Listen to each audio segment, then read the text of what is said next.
Alright everybody, what's going on? Welcome back to Oversteer. Now, in my last video, I talked about the most controversial part of this season so far, which, as you probably know, is Hamilton and Verstappen's collision. Everyone was taking sides, and I wanted to give my analysis on what exactly happened. That moment, while it was important, distracted us from everything else that happened during the race, specifically a driver and a team that are facing a major recurring problem. George Russell is some of the best talent we have in the sport so far. Every weekend, when his terrible luck isn't fighting against him, he puts on incredible drives. For example, the last race in Austria. Running in 10th, the race was shaping up to become his first ever points finish with Williams. Unfortunately for him, two-time champion Fernando Alonso was out for blood in his Alpine. The two battled around the Red Bull ring for laps on end, and when they got wheel to wheel, the racing was very fair and close, unlike with Lando Norris, Sergio Perez, and Charles Leclerc in the same race, which I also talked about in another video. Eventually, Fernando was able to get around George, denying him a points finish, but giving us one of the best battles this season. You can assume that after having a monumental day with your team ruined, George was going to drive harder than ever.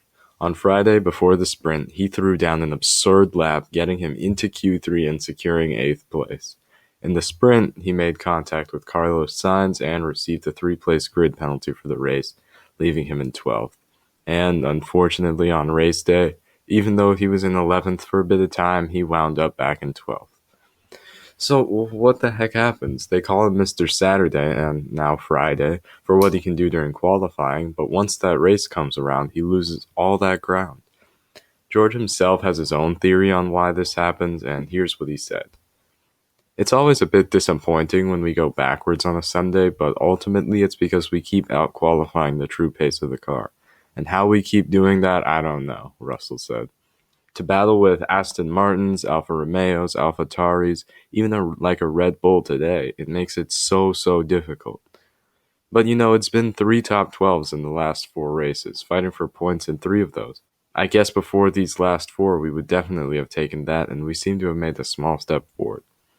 We seem for whatever reason to have made a step forward, but we are still on paper the 9th quickest team. So when you qualify in P8, for example, and you've got 8 faster cars behind you and substantially faster in race trim, it makes it so tricky. He hit the nail on the head. Realistically, this is the best explanation for their current problem. Since George is, and I'm being honest here, one of the quickest drivers on the grid, he can extract way more performance than expected from the car. Like when he finished 8th on Friday, his teammate Nicholas Latifi's lap could only get him 18th. Not throwing shade towards Nicholas, I'm just trying to show you how good George is with that car on a single lap. So when the race comes around and George is ahead of cars that are honestly much quicker than his naturally, he's going to have a very hard time keeping them behind. And it's not a problem with his race pace either. If you rewind with me back to Sakir 2020, when he got his one-shot drive with Mercedes, he led that race ahead of Bottas until his luck decided to come in and ruin the fun. It's just that it's hard to manage tires, fuel, battery, while trying to keep cars behind that are naturally quicker than yours. Just as an example, let's take a look at a driver with the opposite problem. Daniel Ricciardo, driving for McLaren, arguably the 3rd fastest car on the grid, has had the hardest time adjusting to his new team. If we look back to before he left Red Bull, this guy was one of the best on the grid, famous for being one of the latest of the late breakers along with Lewis. He still has the pace to be competitive, but right now, in a new car with a completely different engine, if you look at quality sessions from recent races, compared to Lando, he's struggling to extract all the pace from that car. There have been weekends where he hasn't been able to make it out of Q1. But come race day, when it's not all about going as quick as possible and pacing the car becomes important, Daniel's almost always able to improve on his starting position. Not just because he has incredible skill, but the natural speed of his McLaren helps him along. Now, if we turn back to Williams and look at Nicholas Latifi, who I think we can say is an accurate representation of the expected pace of the Williams car, he usually qualifies around the same position he finishes. I'm trying to think how I can put this into perspective. Let's say you race sports cars, for example, right, for fun. And it's a one-make race where the whole field is driving a recent Porsche 911 GT3 RS. You receive yours, and unfortunately for you, your engineers discover a problem with the engine.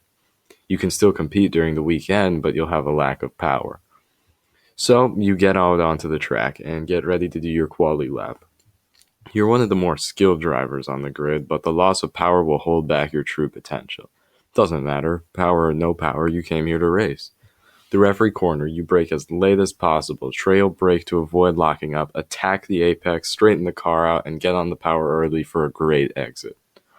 On the straights, you can feel your 911 is missing some of its natural speed, but you push on through the lap, crossing the line for a lap that's worthy of 10th place. Ahead of half the field, with a broken car. It was exhausting and took all the driving skill you had, but you managed to pull off a sensational lap. The race comes around and your engineers say the problem can't be fixed before the race. You'll have to go 20 laps with that car against the rest of the field whose 911s are in great condition. Nervous, you line up to your grid slot and get ready for the start of the race. Once those lights go out, you get a great visual representation of how slow your car is compared to the others. While they're all flying off the line, you struggle to get a good launch. You've already lost 3 places before turn 1. The first lap ends and you try to stay ahead of the chasing cars behind. After all, you beat them in quali. Well, this isn't quali, and it very soon becomes exhausting to drive perfectly lap after lap after lap, all while managing tires and fuel. Once the race comes to an end, you cross the line to finish in 17th. Okay, now that example was definitely a stretch, but we can see what it's like for George now, right? His skill on a single lap puts him higher up the grid than realistically possible, but once Sunday rolls around, he can't drive that hard every single lap, and the quicker cars behind inevitably catch up. Now look, the 2022 regs are coming up, and I know teams don't want to develop their car any more than they have to. But if Williams wants George to get his first point with the team, the performance of that car has to be improved. Mr. Saturday can get the job done in qualifying, but he needs a quicker car to support him during the race. For now, we'll have to see if Williams can do that for him. But until then, thank you all so much for watching, and if you enjoyed, make sure to hit the like button, subscribe to Oversteer, and turn on notifications so that you never miss an upload.